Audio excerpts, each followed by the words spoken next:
দক্ষিণ চব্বিশ পরগনার বিষ্ণুপুর থানার মৌখালী এলাকায় রক্তাক্ত অবস্থায় এক যুবকের মৃতদেহ উদ্ধারের ঘটনায় ব্যাপক চাঞ্চল্য ছড়িয়েছে।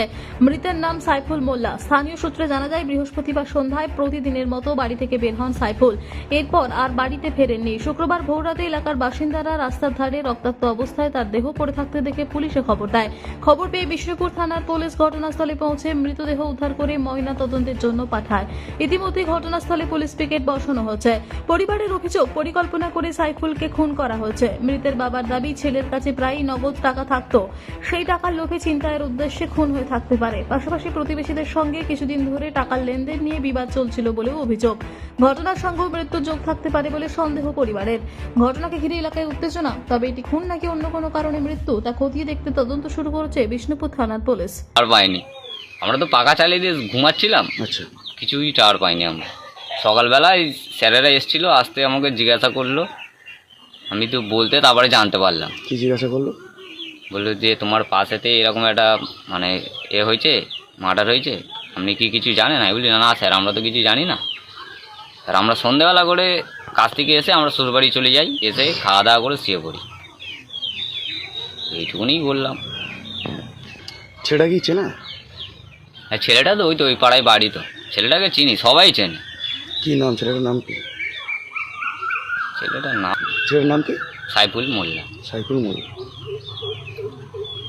এই এত বড় একটা ঘটনা ঘটলে কতটা আতঙ্কিত আপনারা?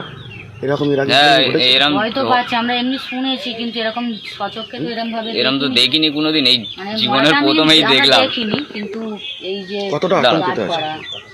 কতটা আতঙ্কিত আপনি? আতঙ্কিত ভয় তো লাগবেই, স্বাভাবিক। যেহেতু এখানে হয়েছে, আমার বাড়ি আছে পিছনে, আর একটা বাড়ি আছে, তার আবার বাড়ির পিছনেই, ভয় তো লাগবেই। যেসব জিনিস কোনোদিন ঘটেনি, সেই প্রথম হলো। আর আপনার নাম? আমার নাম প্রশান্ত সর্দার। প্ল্যান করেই মেরেছে। কারা?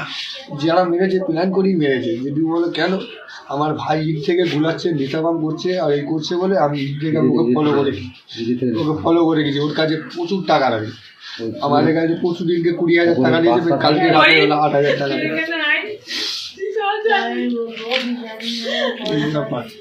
কালকে সকালবেলা ওই একটা বুট জাল করেছে, মাছ বিক্রিও করেছে, সেই টাকাটাও কাছে আছে। ওই যে ঘরে ঢুকেছিল, ওই ঘরে ঢুকতে ওরা ডাইরেক্ট বলে দিয়েছে, তুই যদি এবারে যদি আসিস তো কম মেরে মেরে দেবো।